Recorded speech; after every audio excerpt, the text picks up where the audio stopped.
telus secara adil. Tapi malangnya apabila cara pemilihan bar konsel yang diamalkan selama ini, kita lihat mereka juga tidak mengikut seperti mana yang mereka war-warkan selama ini. Dan itu saya mencadangkan supaya pemilihan bar konsel ini mestilah dikendalikan oleh satu badan bebas. Mungkin juga oleh badan Khulafat Wad, itu yang satu badan yang diwujudkan di bawah Seksyen 4 kalau saya tak silap saya, yang lembaga kelayakan. Lembaga kelayakan harus diberikan tugas juga untuk mengenalikan proses pemilihan ini secara lebih adil. Kerana itu kita dapati daripada sejarah pemilihan bar konsel ini, setiap presiden bar konsel ataupun penjawatan kuasa yang dipilih tidak mendapat sokongan yang menggambarkan sokongan daripada sokongan daripada ahli-ahli majlis pun, daripada peguam-peguam. Saya tengok sejarah ini yang paling tinggi dapat undi ini, saya tengok ni tahun 2007, 2008. Hendel Muhammad, dia pernah dapat 2183. Yang lain-lain ini saya tengok undi yang mereka dapat ialah kurang lah daripada 2000. Jadi mesti dikaji sampai bila kita nak biarkan bar konsel ini hanya dimonopoli oleh orang tertentu. Dan yang kedua, saya juga nak cadangkan supaya sijil tahunan. Sijil tahun ini sudah sampai masanya tidak lagi dikeluarkan oleh bar konsel. Pun saya nak cadang beri kepada lembaga kelayakan ini untuk mengeluarkan sijil tahunan kepada peguam-peguam. Kerana ada beberapa kes yang saya lihat, mana-mana peguam yang dilihat tidak sehaluan, yang memberikan pandangan-pandangan bertentangan dengan bar konsel, maka peguam-peguam ini ditekan. Bila nak renew sijil tahunan, dia kenakan beberapa syarat. Ini menyebabkan ini yang kita lihat hari ini, bar konsel terlalu berkuasa. Tak ada siapa pun yang berani untuk lawan bar konsel. Apa juga keputusan yang dibuat, alali kena aku. Kalau tidak, nanti bila nak renew sijil tahunan, mereka ini akan menerima berbagai-bagai tekanan. Sekali lagi saya nak cadangkan supaya lembaga kelayakan haruslah diberikan tugas untuk mengeluarkan sijil tahunan ini. Yang ketiga juga, kita lihat bagaimana monopoli yang dibuat oleh bar konsel. Mereka selalu bercakap soal hak asasi, mempertikaikan sistem monopoli. Tetapi hari ini kita lihat untuk beli insurans untuk legal firm dan juga peguam, ianya dipaksa hanya melalui satu syarikat insurans, itu syarikat GLT. Mengapa tidak diberikan kebebasan kepada syarikat government untuk memilih mana syarikat insurans yang mereka nak beli? Hanya bar konsel boleh tetapkan apa syarat-syaratnya, tetapi di mana syarikat yang nak dibeli insurans itu terpulanglah kepada syarikat guaman itu sendiri. Mungkin jadi kalau orang peguam-peguam beragama Islam, mereka berminat nak beli syariah insurans takaful Islam, mengikut cara Islam. Tetapi kalau dipaksa hanya satu syarikat yang monopoli yang diwajibkan membeli insurans ini menunjukkan bahawa sistem pentadbiran bar konsel ini ialah satu sistem monopoli yang mendesak peguam untuk mematuhi segala arahan mereka. Jadi ini juga saya nak minta supaya pindahan-pindahan yang akan datang, saya minta pihak kerajaan jangan buat pindah satu, banyak ni. Pihak kerajaan kena tengok, mesti buat satu transformasi lah mengenai legal profession act ni. Tak boleh pindah satu dua setakat ni. Kalau saya tak silap 3 kali pindah kita dah buat. Tapi ini yang buat menteri, saya minta sangat-sangat sebuah transformasi yang menyeluruh, kerana matlamat perjuangan Bakonsel ini dah lari daripada tujuan asalnya. Mereka dah menjadi suara kepada pihak pembangkang. Mereka sendiri tidak menghormati undang-undang di dalam negara kita. Sebagai contoh, yang baru ni kita juga sedia maklum apabila mereka meluluskan usul untuk minta Peguam Negara letak jawatan. Adakah ini satu usul yang betul? Dan apabila polis menahan dan menyiasat mereka-mereka yang terlibat, apa yang Bakonsel buat?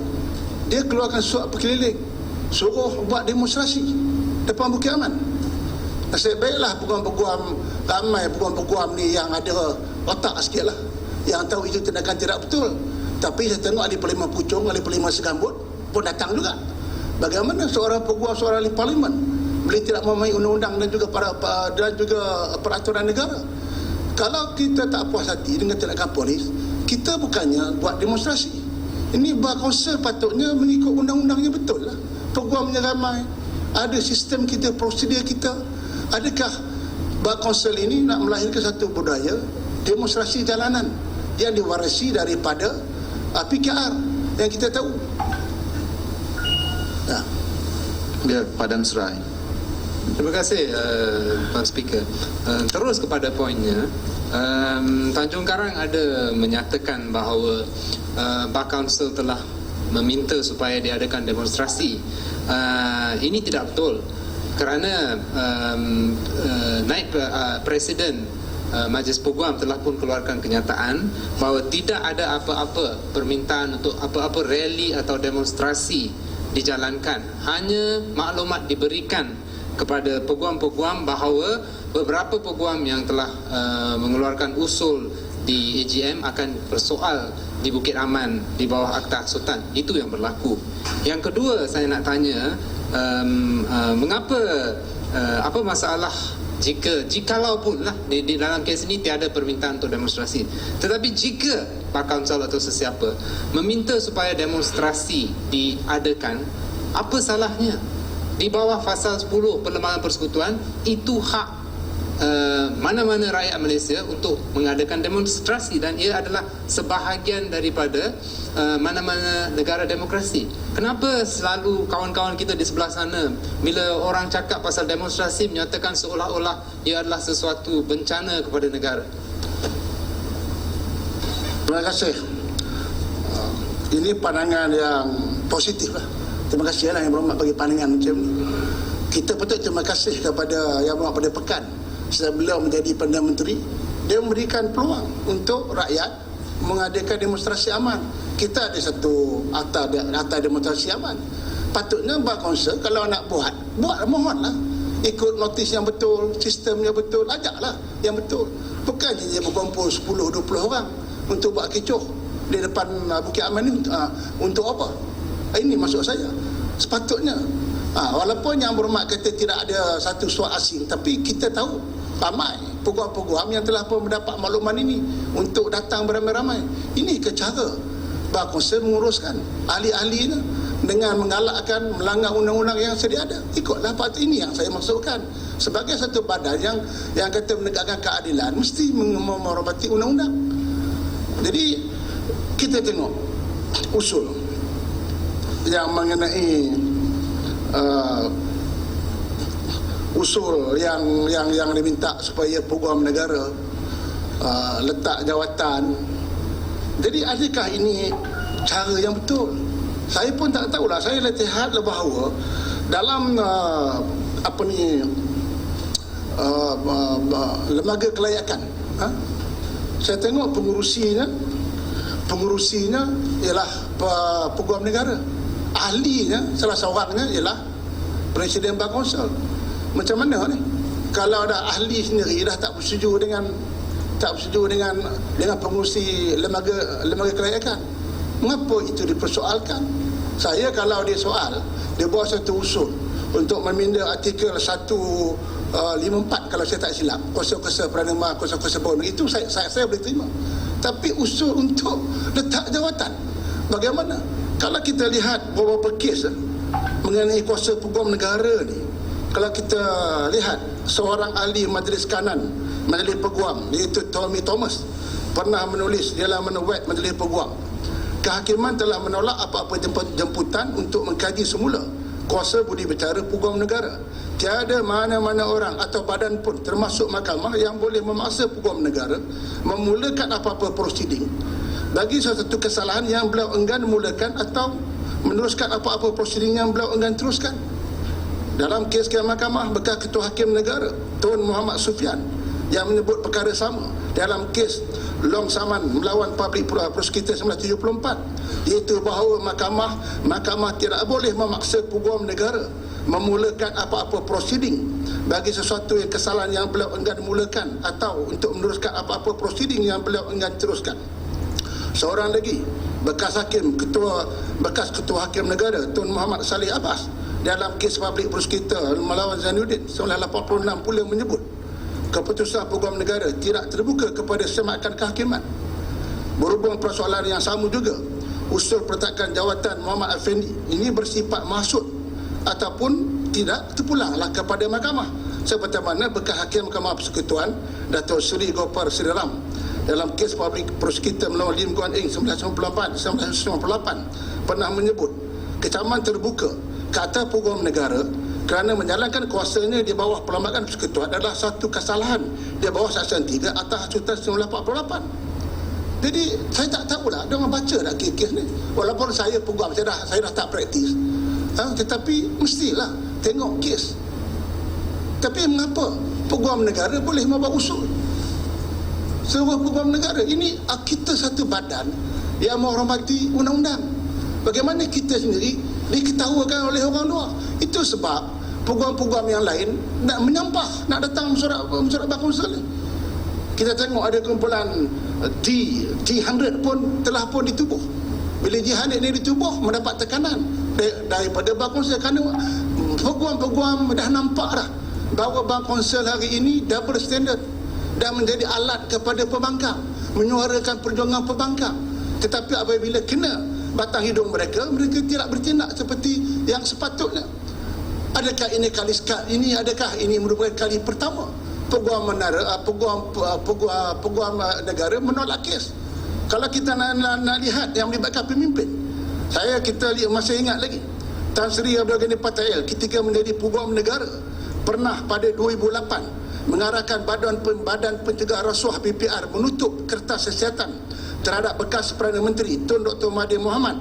Ekoran dakwaan secara bersumpah di mahkamah oleh bekas Ketua Pengarah BPR Datuk Safi Yahya bahawa Dr. Mahathir menyalahgunakan kuasa dengan mengganggu siasatan BPR ke atas seorang bekas Ketua Pengarah Unit Perancangan Ekonomi EPU. Masa itu tak ada pula nak bawa usul supaya Peguam Negara ini dipecat. Mengapa bila kena kes Effendi Ali ni nak dibuat usul untuk pecat? Di mana perjuangan ini untuk menegakkan keadilan? Seolah-olah bila terkena batang hidung mereka, mereka kata mereka betul. Bila kena tidak milih mereka, tidak betul. Kalau saya tak silap, lupa ada satu usul ke ataupun resolusi dibuat oleh Majlis Peguam Negara, oleh Bahkonsul, bekas hakim, tak silap saya. Ini tahulah ni Padang Serai, Ipoh Barat yang semua lawyer ni. Tak silap ada satu resolusi lah yang mengatakan bahawa bekas hakim ni sepatutnya janganlah appear depan mahkamah. Yang depan dia duduk atas hakim-hakim ni semua junior dia. Tapi bila kes Anwar Ibrahim, lawyer JP, bekas hakim, siapa nama ni, Sri Ram, mewakili Anwar Ibrahim, diam pula je Bahkonsul, diam. Cubalah agaknya Sri Ram yang mewakili pemimpin Barisan Nasional yang didakwa. Saya ingat dah demonstrasi lah dekat depan mahkamah. Tapi bila kena batang hidung ni, Ipoh Barat dapat cerita ni, dapat standard oleh Majlis Peguam Negara ni, oleh Bahkonsul. Jadi kalau kita nak tegakkan keadilan, kita mestilah tegakkan keadilan yang betul. Macam mana yang berhormat daripada MUA itu memberitahu kepada kita, bukannya kali pertama Peguam Negara menolak kes. Bukannya kali pertama. Kalau yang saya catat apa yang disebut oleh Timbalan Menteri JPM daripada MUA itu, dia sebut, dia kata apa? Dia kata ada 33,000 kes yang dihantar kepada peguam negara, disiasat. Daripada itu ada 1,700 kes didakwa, 1,200 kes dia orang tidak dakwa, ditolak. Bila 1,200 kes ini ditolak, maka 1,200 kes ini dibawa kepada panel penilaian operasi PPO, dikaji semula. Bila dikaji semula, 70 kes PPO dapati ada kes untuk disasat, untuk dikaji semula. Tetapi apabila dibawa balik kepada peguam negara, 9 kes saja, 9 kes saja yang ada profesi untuk didakwa. Daripada 9 kes ini, 4 dapati bersalah, yang lain tidak bersalah. Peraturan syarat ya? Ya. Okey, peraturan syarat. Ya, peraturan syarat apa yang peraturan syarat 36(2). Ya. Datuk Ketua, saya difahamkan Majlis Peguam telah memfailkan kes terhadap peguam negara. Maka saya pohon agar Tanjung Karang jangan mensentuh mengenai perkara tersebut lah. Kerana itu subjudis. Ya. Mengalih ke topik yang lain, okey. Ya, saya boleh terima lah. Tapi hari itu bila kes YMDB yang kita kata itu subjudis, sebelah sana bukan main lagi. Ya, berlawan dengan speaker. Ya. Tak boleh lah bila kena batang hidup. Itu pun dah buat ruling oleh Yalah, maksud saya. Ya. Yalah, saya akur lah. Saya tak adalah macam pembangkang. Sampai nak bertengkar dengan speaker, sampai kata Dewan ini tak adil, tak boleh lah. Saya akur. Okey, kalau itu yang berhormat kata itu subjudis, saya terima. Jadi saya boleh tu ubah kepada dia, tapi saya harap bila sebelah kita pula bawa usul 362 kes, kalau kena kira mahkamah, boleh saya pohon itu agak salah bantah. minta maaf. Ya. Boleh saya pohon semua pandangan yang diberi sebelum ini oleh Yang Berhormat Tanjung Karang tarik balik, kerana ini adalah subjudis dan satu perkara yang patut tak boleh dibahas selangsung-langsungnya. Tak apalah, saya dari segi undang-undang, kalau nak bantah on the spot, bukan dah lepas nak suruh tarik balik. Jadi okey lah, Yang Berhormat bantah, stop dekat ini lah. Yang dah lepas tu Yang Berhormat tak bantah, itu salah Yang Berhormat. Takkan saya berhormat leka saya pula nak ikut cakap Yang Berhormat. Ini kadang-kadang kita buat bantahan ni kadang kena tengok peraturan betul lah. Macam hari tu yang kecoh, yang sampai bagan keluar kerana dia tak puas hati dengan Menteri KPKT, kata dia bohong. Saya dah cakap hari tu, kes dah lama 16 bulan, dia ungkitnya kemudian. Kes kalau implementary ni, dia kena objek on the spot, bergaduh masa itu, suruh tarik masa itu. Bukannya bila ada orang bantah kemudian kes ni tutup, besok datang lawan lagi. Tak boleh macam tu. Kita ada peraturan kita. Tetapi pihak pembangkang ni, dia mana nak ikut undang-undang, dia mana nak ikut peraturan. Dia rasa dia cakap hak dia mesti betul. Sedangkan saya nak balik kepada Bakongsa tadi, yang mungkin yang berhormat ni peguam-peguam. Yang berhormat pun tahu yang insurans ni yang saya kata tadi, mengapa hanya syarikat JLT insurans saja yang kita peguam-peguam kena beli? Bagilah open. Takaful pun boleh beli. Kalau peguam Muslim, dia lebih suka kepada insurans takaful. Tapi ini menunjukkan kuasa yang ada. Tadi saya juga bangkit Yang Berhormat kata pasal CPO kursus yang ni CPD ini betul lah untuk mereka seperti Yang Berhormat kata sentiasa nak bagi ilmu yang baru. Tapi saya tahu, saya rasa ada di sebalik motifnya mengapa CPD ini diperkenalkan. Paksa lawyer-lawyer muda bawah 5 tahun ini kena menghadiri kursus, ada point. Kalau tak cukup point, nak kena denda pula RM500. Saya rasa yang ini ialah kerana dua sebab. Yang pertama, apabila kursus-kursus seminar-seminar yang dibuat oleh majlis peguam tak ada sambutan. Bukan saja mesyuarat agung orang meluat nak pergi. Seminar-seminar pun tak ada sambutan, sebab peguam-peguam pun dah meluat dengan majlis peguam ni. Dia cakap politik saja. Sampai dinner pun cakap politik. Makan malam pun cakap politik, ceramah politik. Ini badan politik ke atau badan menegakkan keadilan? Jangan lupa, dalam Pak Konsul tu ramai juga yang pro kepada kerajaan, yang menyokong barisan nasional. Bukannya semuanya menyokong kepada pembangkang, kenalah lebih adil. Jadi cara senang. Okey, paksa CPO. Kalau tak ikut CPD, tindakan akan ambil macam-macam syarat. Itu pertama. Yang kedua, ini dia buat bisnes. Bila kursus nak kena bayar. Tapi cuba kerajaan buat. Kerajaan kalau naikkan harga, menekan kos hari hidup, bukan main lagi. Jadi pembelaan rakyat tertekan, tertindas. Ini peguam-peguam muda lah, yang baru keluar universiti, yang baru buka legal firm, baru nak belajar, nak cari bisnes, dah nak kena mandiri pulaknya, satu kursus khas. Kemudian ada the point kena bayar lah tu, kursus ni bukannya free. Jadi mana ada keadilan? Tetapi kita tahu sebab dia perkenalkan ini kerana kursus-kursus yang dibuat oleh Bakongsa dia dah orang nak terminat. Sebab itu apabila undi itu dibuat, saya lihat saya sini 295 undi menyokong dan 294 undi menentang. Satu undi lebih ada cadangan, recount baliklah undi ini. Sebab orang yang datang tu tengok lebih ramai yang tidak menyokong daripada yang menyokong. Tapi bila undi itu dibuat, dikira undi, menang pula yang usul tersebut, menang satu undi. Orang nampaklah siapa ramai yang angkat tangan. Kerana apa? Kerana tidak ada ketulusan dalam sistem pemilihan undian yang dibuat oleh Bakongsa. Yang ini sebab apa diam? Ya, sudah. Ya, silakan. Terima kasih Tanjung Karang. Saya rasa saya perlu perbetulkan fakta di sini. Kursus CPD ini bukan syarahan politik oleh Bakongsa.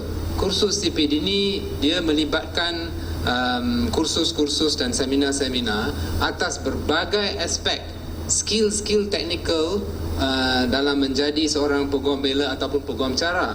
Umpamanya akan ada kursus mengenai corporate law, commercial law, advocacy skills dan sebagainya. Ia adalah sepenuhnya mengenai untuk memastikan bahawa peguam itu yang memberi khidmat profesional kepada rakyat mempunyai skill-skill yang mencukupi walaupun sudah call to the bar dan habis pengajian dan universiti dan sebagainya. Itu adalah keadaan yang sebenar, dan kita pernah tengok pun seminar-seminar yang diorganize sebelum ni secara voluntary basis. Tak pernah ada isu seperti ini, yang iaitu orang tak memberi sambutan bagi seminar oleh Bakongsa. Saya rasa tak tepat lah fakta tu. Yalah Berhormat boleh cakap lah. Saya dulu pun kursus-kursus ni saya sokong, patut dia ada. Tetapi saya nak beritahu Berhormat, kursus-kursus yang dia ada sekarang ni tak ada dapat sambutan. Masyarakat Agung pun tak ada dapat sambutan. Sebab saya kata ramai peguam dah meluat dan menyampah melihat perangai Bakongsa yang menjadi suara kepada pembangkang. Yang Berhormat, cuba lihat, kalau itu cadangan yang baik, takkan yang sokong 295 undi, yang tak sokong 294 undi, menang satu undi je ni, Datuk Speaker. Kalau ini satu cadangan, kerana peguam-peguam yang hari itu dah nampak dah muslihat apa yang Bakongsa buat. Ya, dan ini pun saya nak tengok kepada Berhormat, jelebu bangun. Belakang jelebu. Ya, sila. Terima kasih Datuk Yang Dipertua. Terima kasih Yang Berhormat Tanjung Karang. Sebagai seorang peguam Yang Berhormat Tanjung Karang, saya ingin minta pandangan Yang Berhormat bahawa pindaan rang undang-undang atau profesional undang-undang ini yang dibawa kali ini seolah-olah mau membantu Bar Council di atas beberapa kesilapan, terutama tentang tarikh-tarikh pelantikan pengurusi dan tata tertib dan lembaga tata tertib. Mereka tidak mengambil perhatian tentang kuasa tarikh pelantikan mereka, sehingga perlu dipinda satu rang undang-undang bagi menyelamatkan, bagi memastikan keputusan-keputusan yang dibuat oleh lembaga tata tertib Bar Council yang begitu banyak begitu banyak tindakan disiplin yang sudah diambil, begitu banyak ahli-ahli yang sudah pun dilisted, sedangkan pada ketika itu mereka tidak menyedari tarikh-tarikh pelantikan mereka ini sudah tidak lagi di dalam bidang kuasa. Jadi ini menyebabkan kalaulah Dewan hari ini tidak membantu, ya, beginilah baiknya kerajaan melihat prihatinnya. Kalau nak ikutkan hati, Bar Kaunsil ni tak perlu diselamatkan. Begitu vokalnya, begitu tak kenanya, semuanya tak betul kerajaannya. Angan angkuhnya, sombongnya, seolah-olah orang lain tak tahu undang-undang belaka dia je yang tahu. Tapi hari ini kerajaan datang ke sini untuk menyelamatkan kesilapan mereka, di mana mereka di bawah lembaga tertib, pengurusi dan sebagainya telah membuat keputusan menggantung dan sebagainya, lawyer-lawyer yang berkenaan, yang begitu banyak, beribu kes yang mereka selesaikan, padahal mereka ketika itu pun tak tahu yang kedudukan mereka tidak mempunyai kuasa untuk berbuat demikian di bawah pasal 3 section 103E ini. Jadi kalaulah hari ini Dewan tidak meluluskan pinaan-pinaan ini, dia akan mungkin mengundang krisis undang-undang dalam negara kita. Ini implikasinya. Tak juga baik lagi kerajaan. Saya pun tak tahu nak cakap nak dengan Bar Kaunsil. Bukalah mata, bukalah pintu hati. Tetapi kita membantu menyelamatkan keadaan ini kerana kita melihat kepentingan negara dan kepentingan keluhuran undang-undang itu sendiri. Tapi kalau melihat pada Bukit Katil lah, memang tak sokong bil ni. Ya, mana lagi undang-undang, pakai undang-undang. Kalau melihat bagaimana pandangan Yang Berhormat Tanjung Karang dalam isu pindaan kali ini. Terima kasih. Sebenarnya saya nyatakan tadi, pindaan ni tak dia buat satu-satu macam ni.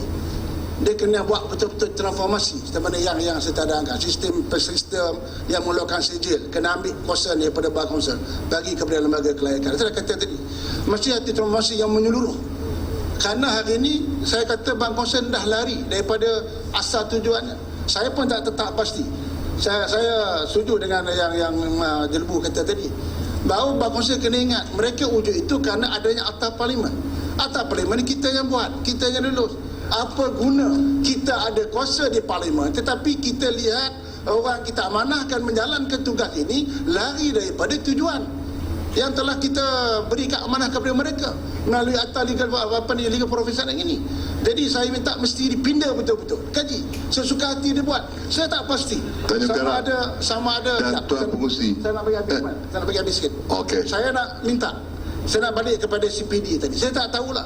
Ini juga kena tengok sama ada boleh ke dia buat satu undang-undang ni, adakah ini boleh jadi ada ultra virus pada legal profession act, membuat satu undang-undang yang begitu mudah sekali. Jadi kan itu mesti dia buat menyeluruh, kerana kita dah lihat hari ini Bar Kaunsil cakap tak serupa bikin, sama macam perbankan menjadi jurucakap kepada pembangkang, tidak merapati undang-undang, hanya memberi keadilan pemilaan kepada seseorang yang mereka melihat menjadi pemimpin kepada mereka. Ya. Dia agree. Terima kasih Tuan Yang Dipertua.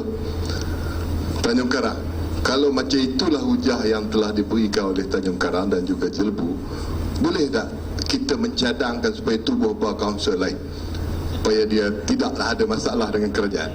Minta pandangan daripada Tanjung Karang. Dulu dah ada hura-hura nak tubuh satu lagi badan, tapi bagi saya tak perlulah tu, tak perlu. Ini kita yang buat undang-undang ni, akta ni kita yang lulus. Mengapa kita nak pening kepala nak pergi buka undang-undang, nak pergi buat badan-badan yang lain? Ini akta ni pindah secara menyeluruh, mesti buat transformasi menteri. Program negara pun kena tengok betul-betul dan datang ke Dewan ini dan kita bahaslah. Jadi dulu kita bila kita tubuh dua badan, dan kita tengok dah kerajaan takut dah dengan Bar Kaunsil dah tubuh satu badan yang kononnya pro kerajaan. Tak perlu bagi saya. Ubah saja akta ini, pindah. Dan kita lihat kuasa-kuasa yang ada, kerana kita nampak hari ini Bar Kaunsil cakap tak supaya bikin, bercakap soal kebebasan media, bebas mesyuarat media. Kita lihat mesyuarat Bar Kaunsil saya dipahamkan. Saya tahu partner saya pergi, saya punya anak apa peguam juga pergi mesyuarat tu, pasal banyak dapat maklumat. Memang saya suruh mereka pergi tengok. yang mereka ni cakap pandai sangat, betul ke mereka laksana? Mesyuarat ni Datuk Speaker, pres pun tak boleh masuk, pres pun tak boleh masuk, suruh dia halau keluar. Mana kebebasan? Lagi tak ada demokratik. Kita paling tidak kita benarkan pres. Cuba kita buat halau pres macam tu. Tengok belum sebelah sana, melompatlah mereka. Mereka lah yang akan menjadi jago. Kita tak mau layan soalan pemberita pun, dah pantai kita dah. Ini contoh mana yang katakan keadilan ni. Badan yang kononnya menegakkan keadilan tapi mereka sendiri tidak menghormati undang-undang dan melari daripada prinsip-prinsip yang patut menegakkan keadilan. Jadi oleh itu saya harap supaya Bar Council mesti dibetulkan semula dan kita kena berani membuat satu transformasi secara besar-besaran. Jadi Datuk Speaker, yang akhir ini mengenai disiplin. Saya tengok betul kalau kita kena bab disiplin ni memang ada.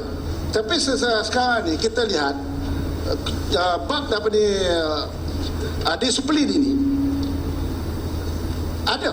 Kalau kita tengok ni, saya pun baca juga. Saya lihat akta ni, kok saya silap. Saya pun kaji, bukan saya kata kaji, ni undang-undang ni dekat tangan saya. Saya baca, saya tengok undang-undang ni. Dan saya dah ringkaskan. Ini pasal disiplin. Jelas. Seksyen 46A/1/C 3 LPA dia disebut. Ini memberikan kuasa kepada peguam negara untuk mengisytiharkan sesuatu gerakan itu bersifat politik dan mengambil tindakan terhadap mana-mana ahli majlis peguam yang memegang jawatan dalam organisasi tersebut. Isu kebebasan Bar Council dari unsur politik ini juga telah diputuskan dalam kes Malaysian Bar melawan kerajaan Malaysia 1987 yang telah diputuskan bahawa tidak boleh berpolitik. Saya ambil satu contoh. Ada satu aduan kepada peguam negara untuk mengambil tindakan terhadap ahli majlis peguam yang terlibat dengan bersih. Dia masuk. Ni 30 yang saya kata tadi ni. Patut 46A/1C ni sebut iaitu jika ahli Bar Council terlibat dalam mana-mana badan yang bertindak yang berpolitik, boleh dia diambil tindakan. Itu satu aduan dibuat. Ini satu peguam ni. Dia hantar itu aduan dibuat kerana ada majlis peguam yang terlibat dengan bersih. Ia juga dia dihantar oleh seorang peguam, Muhammad Khairul Azam bin Abdul Aziz, dihantar pada 30 Mei 2012. Namun tiada sebarang tindakan atau maklum balas diberikan oleh peguam negara terhadap aduan tersebut. Ini bermakna peguam negara diberi kuasa untuk bertindak, untuk mengambil tindakan kepada Bar Council ini. Jadi saya harap peguam negara yang baru ni, ini yang mungkin orang takut ni, tengok peguam negara baru ni mungkin agak tengok tegas, gunakanlah kuasa yang ada dalam Liga Profesional ini supaya mengambil tindakan kepada mana-mana Bar Council yang menggunakan badan yang kita tubuhkan di parlimen ini lari pada tujuannya menjadi jurucakap kepada pembangkang. Maka tindakan tegas mesti diambil supaya maruah Bar Council ini dapat kita kembalikan. Dengan itu saya menyokong.